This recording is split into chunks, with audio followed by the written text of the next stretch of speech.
Welcome to How's Your ePresence on Business Radio X. This show was produced by ePresence, and I am Mark Galvin, the founder and CEO of that firm. We are coming to you live from the Subaru of Gwinnett studio inside the Sonesta Gwinnett Place Atlanta Hotel. So this show, we've talked about this show a few times, and I'm not going to go into as much detail as I have in the past because you probably know what we're doing here. We talk about social media and how does social media help you in your business? How can you use social media to make you some extra money?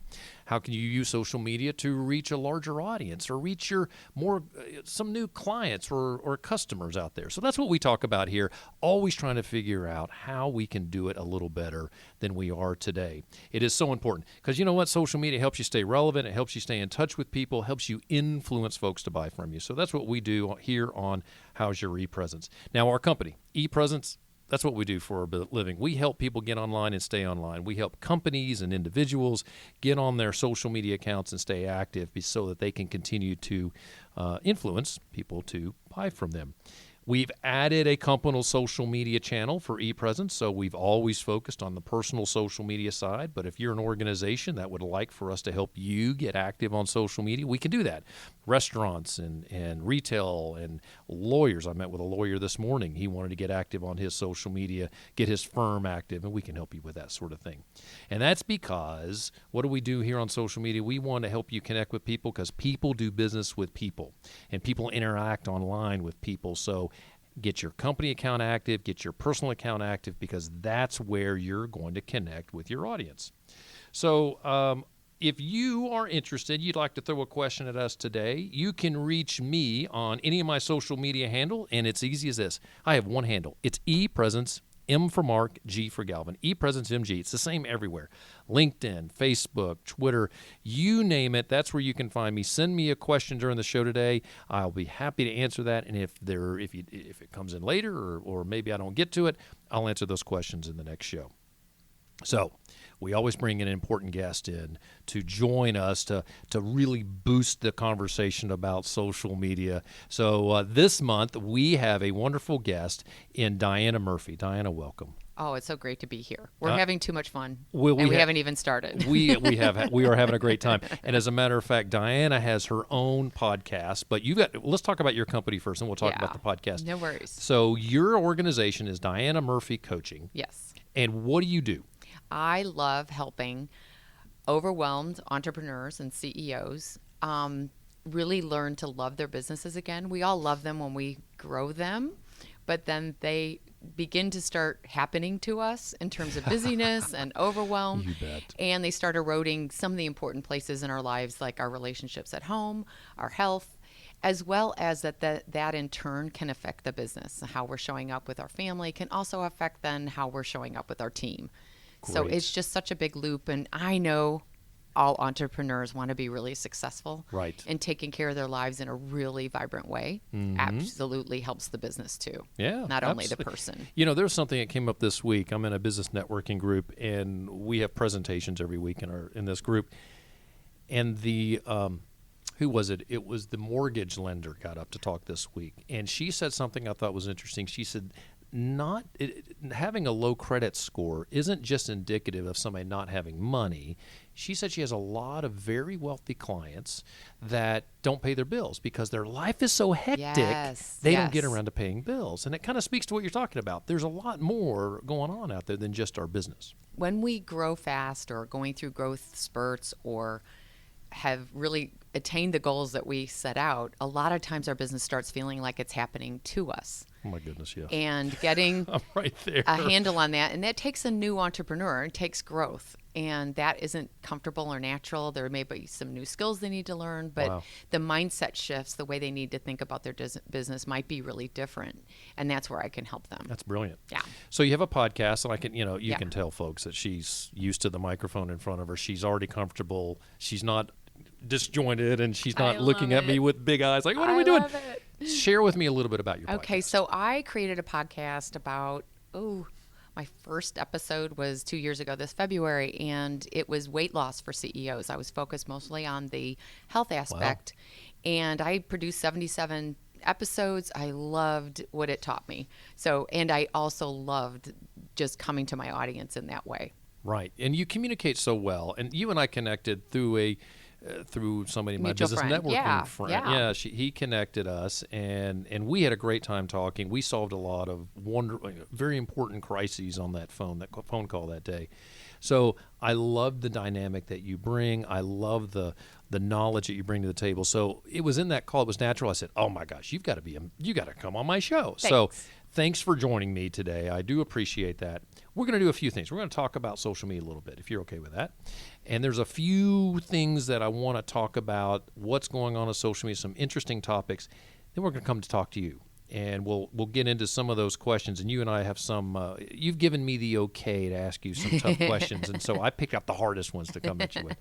But here's what I want to talk about when it comes to social media today. And that is there's something going on called LinkedIn automation.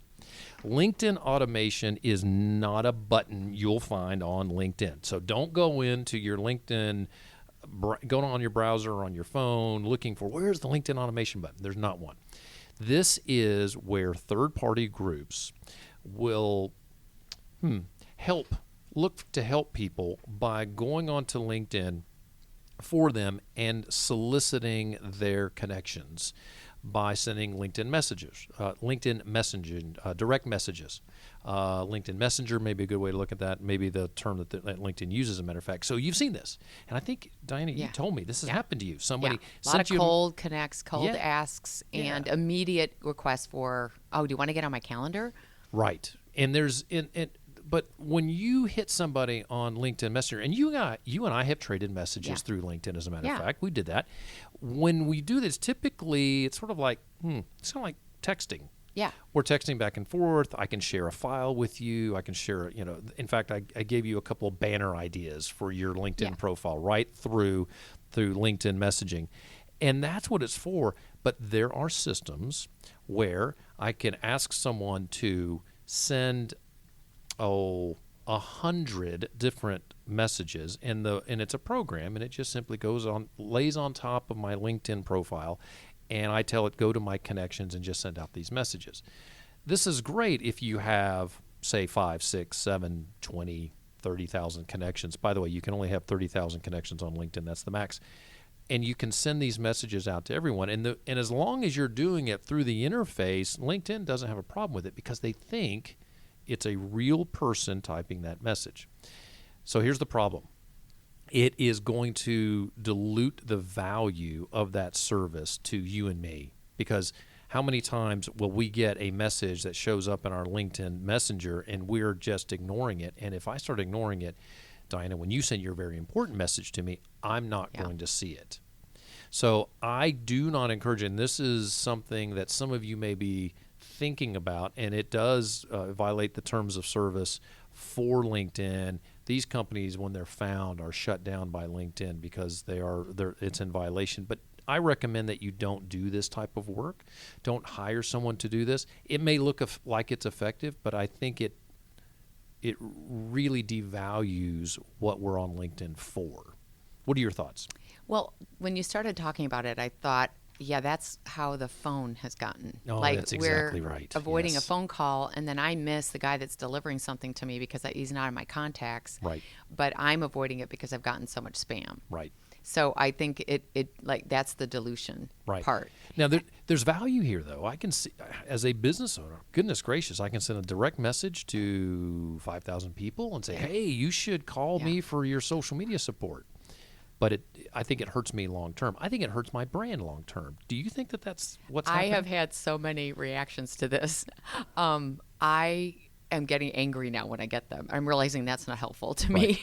Right. But I just am like looking at it like, oh, okay, I'll connect with this person, and then immediately get a calendar invite or like a really cold message. And I'm like, how successful must you be that you have the time to do this and think that I'm like, we're not going to develop a relationship before we even get on the phone. Right. Like that just doesn't, it's a turn off instead of having any attraction.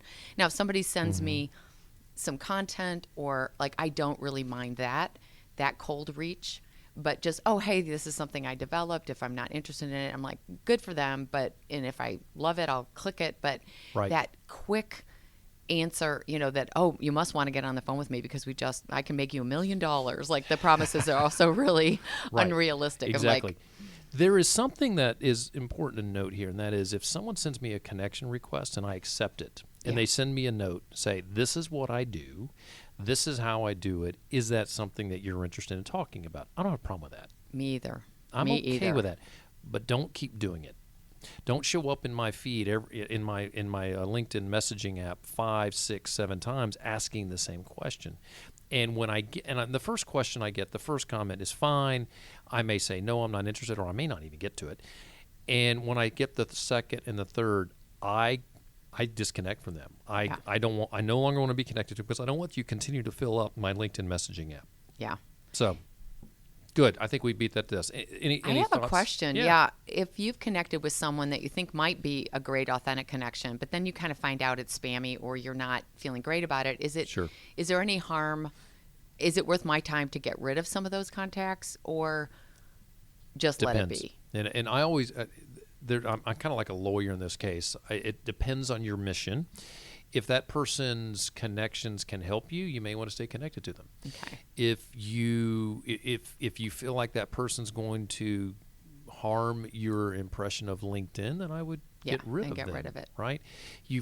I would come up with a plan because it's going to happen more and more often. Mm-hmm. So as those people come in, determine what you want to do. Now, I tell you what I have started to do is I have started to disconnect from them because it was starting to irritate me so much, and they started to live rent-free in my head.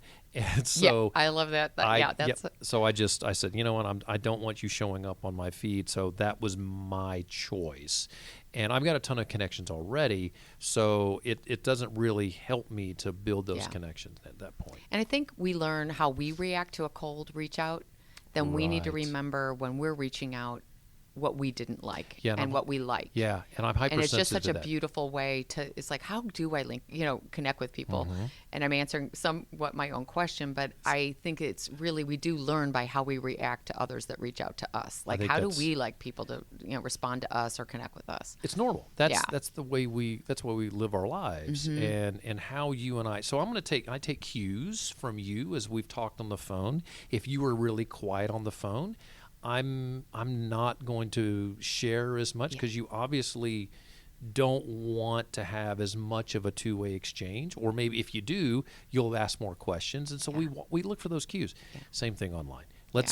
We've got to be very aware of how we communicate with people online, and that's a big deal today. I think that there's the Penn State quarterback. This is a bit of a sidebar, but the Penn State quarterback has had death threats within the last couple of weeks because the team lost on him.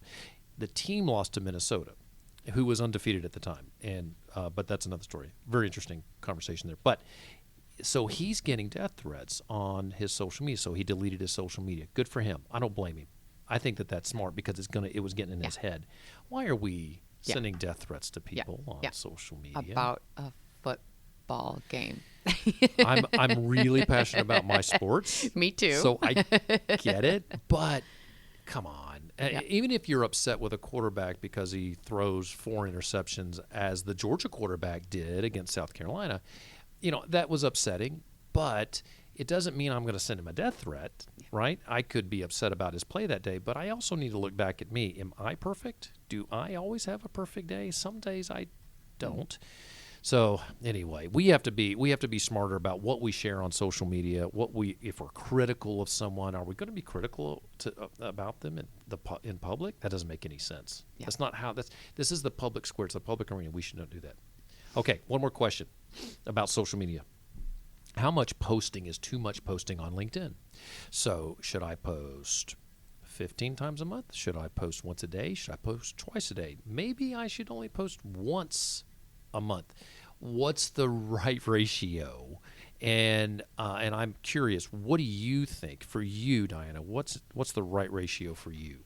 Well, I've just recently decided to only play and take part on LinkedIn because I know that my ideal clients they don't have time for the other social media. Who is your ideal client? So my ideal client is that business owner, that entrepreneur, CEO, or an executive that is working a lot of hours. Gotcha. And that is not where they're living or growing their business. Some might be, but very few are investing their time promoting their business. Their noses are in their business. Right. But they know for their professional growth and to make connections, because there's a percentage of their time that they are knowing that they need to bring in new business. They are lifting their head up, and I feel like that is the place where when they lift their head up, I'm meeting them. That's where they're going to do it. Sure. Yeah. So you've decided to invest in LinkedIn. Your audience is there. How often are you trying to communicate to right now, I write twice a week to my own list, and I just decided to start putting those on LinkedIn. And you're putting those on LinkedIn Publisher. Yes. Yes. And that's working well for you. I've seen your posts. Yes, They're I'm getting reaching a lot of people. over 10 clicks, and I'm engaging in a little bit of conversation, not a lot yet. Great word, by the way. Yeah. The clicks are engagement. You like the clicks? Yeah. Okay, Engagement. good. Engagement. I like that. So Yeah. the likes, and not as many comments yet, but I'm looking at who likes to connect there and maybe thinking of doing more questions.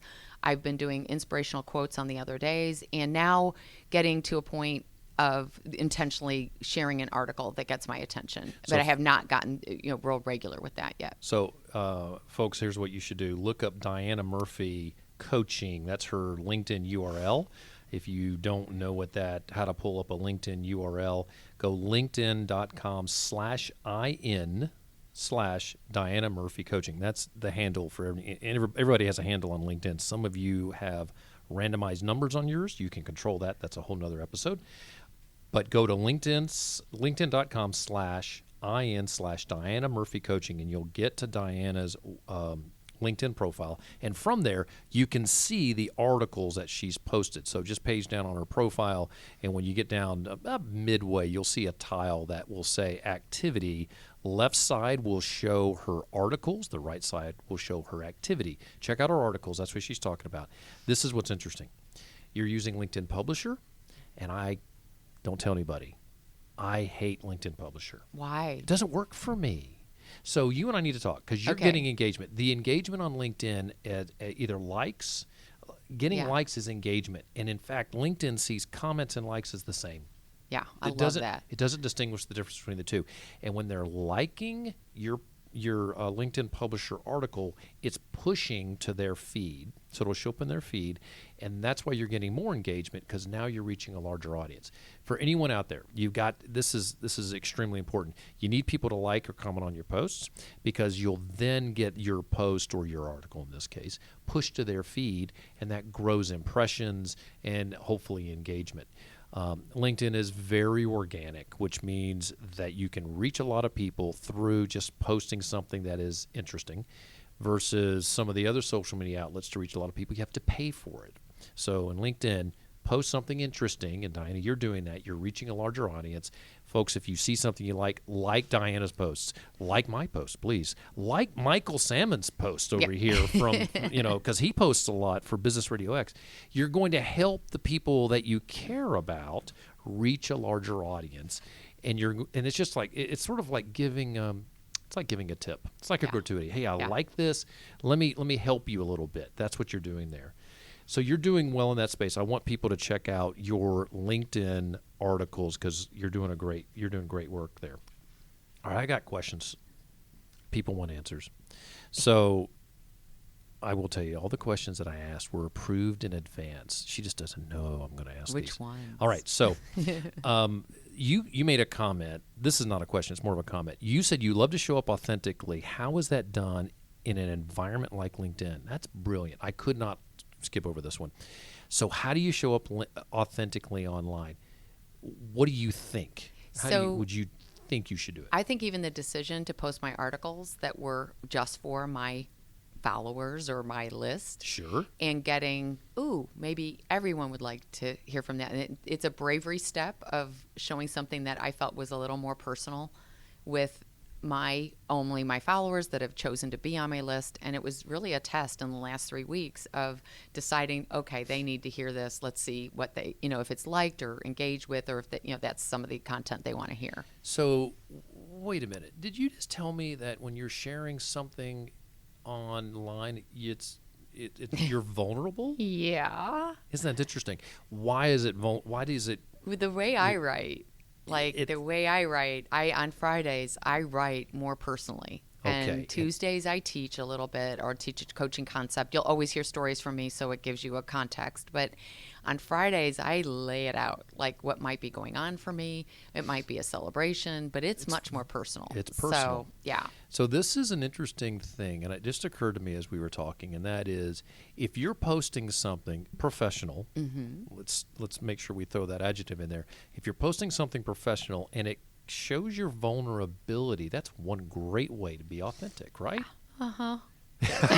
Sorry. That was way too authentic.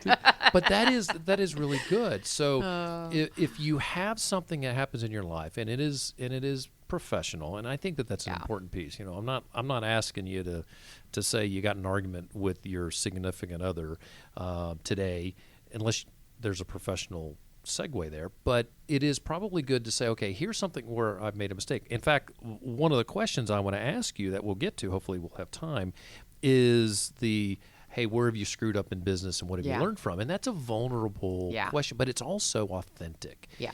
So that's one way. Here's another way you can be authentic. I call it social media gifting. Give away something on social media for your audience. Yeah. Not about you. If you're on your social media and you're constantly saying, look at me. Here's Mark at the top of Stone Mountain. Here's Mark at the top of the Peachtree. Well, it's no longer called the Peachtree Plaza, is it? No, maybe it is. Here's Mark at CNN Center. Yeah. Okay, boring, yawn. I don't care where Mark is. But let's say I did all that, and I did that with clients or people, and I could show a picture at the top of Stone Mountain, and I did a hike. This would be something I could see you doing, saying, oh, you get a client and you say, okay, we need to get some exercise. Well, how? Well, why don't we climb Stone Mountain, and we'll go through the process. And I could see you getting to do at the top and pulling out your I flip coach them all chart the way up, by the way. flip chart at the top of Stone Mountain. But whatever the case, you could take a picture and you could say, here I am with my client Mark Galvin at the top of Stone Mountain, and we discovered this today. And using that and really showing how and highlighting me and my company. Yeah. And that's good because now I'm reaching your audience. And it's a smart way to do that. Another one is you have a client that wins an award and they're okay with recognition. Yeah. You could say, congratulations, Mark Galvin just won this award. Those are great ways to be authentic and sharing content about your audience or your clients.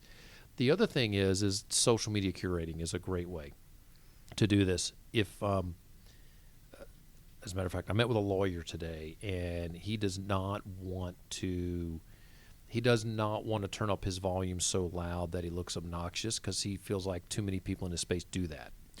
So one of the things that's important to him is the way he relates to his clients, that he cares about them and he wants to take good care of them. Brilliant. Yeah. I said, you know what? Here's an example. Go to Harvard Business Review. Find an article in Harvard Business Review that talks about how you relate to your customers in a personal way.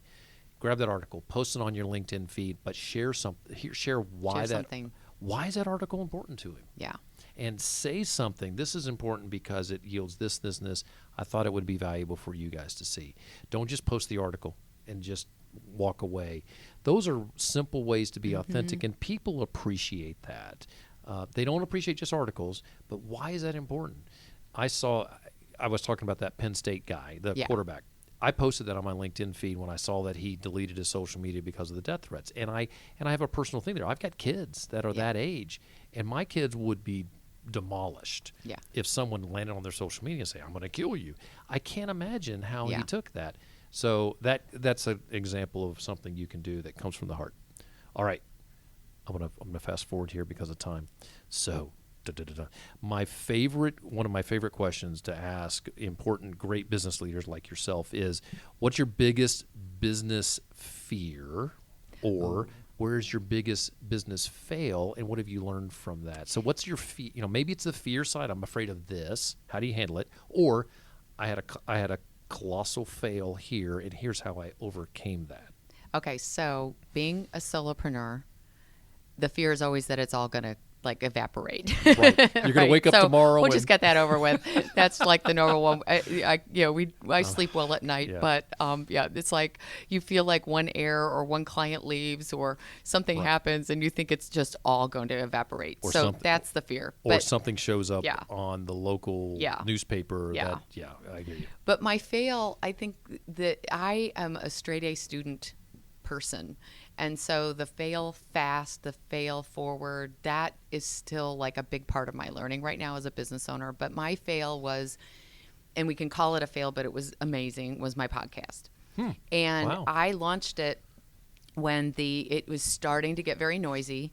And I was thinking that just by putting it out there, just like your business shingle, like that, and I was doing a lot of promotion of it, so I was doing that, but Right. I really felt like that would be drawing like live it was gonna- clients. Like it was just going to blow The my doors business are up. open. Yeah. All are welcome. Yeah. Right. Now, that was a failure in terms of growing my business financially, but boy, did I learn some amazing things, like having to show up weekly with a full 30, at the most 30 minutes, but 20-minute It's work. thought out idea. Yeah. And it changed my coaching. So if I got really good at explaining coaching concepts in the podcast, and they were coming from coaching conversations, but I would get so good, I would want to get it more simplified or have a better way. Then I was realizing I was sharing that quickly in coach conversations, because good coaches coach fast. They don't need long conversations to coach someone. Oh, I'd be a bad coach. And so, no, you wouldn't. I talk too much. No.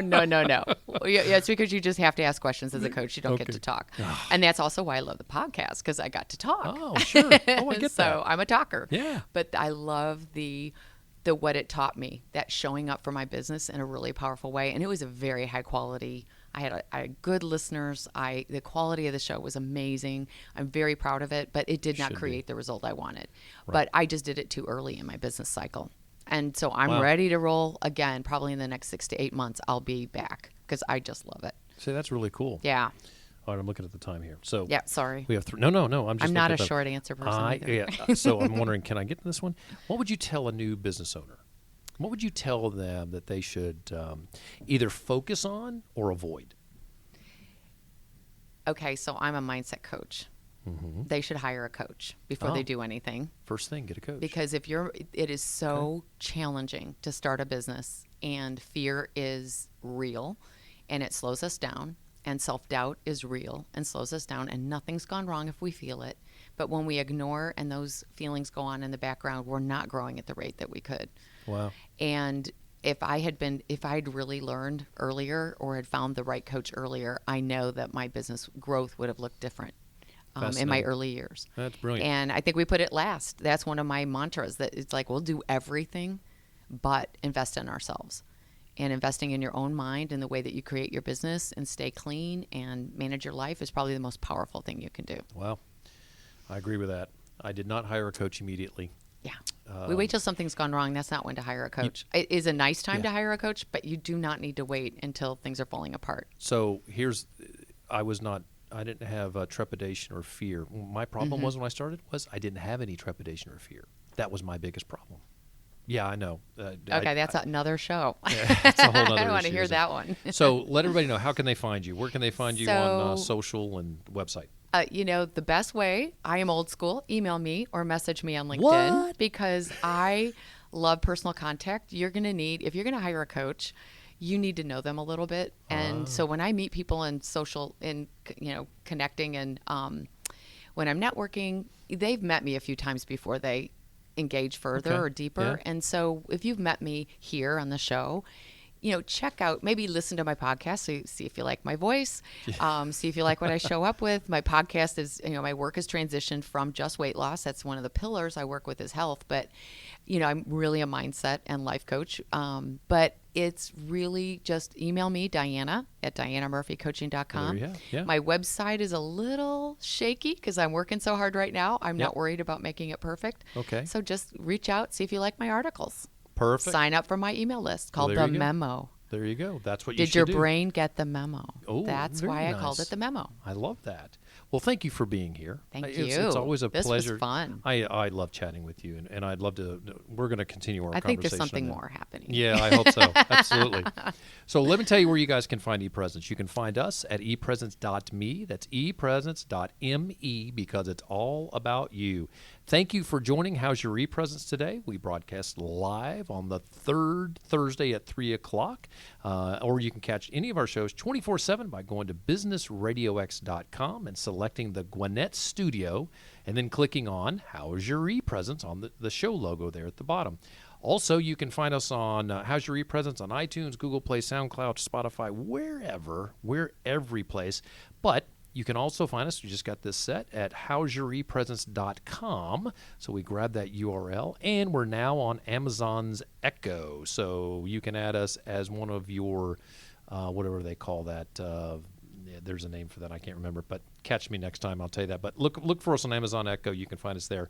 But also, we want you to listen to us here, of course, right on Business Radio X.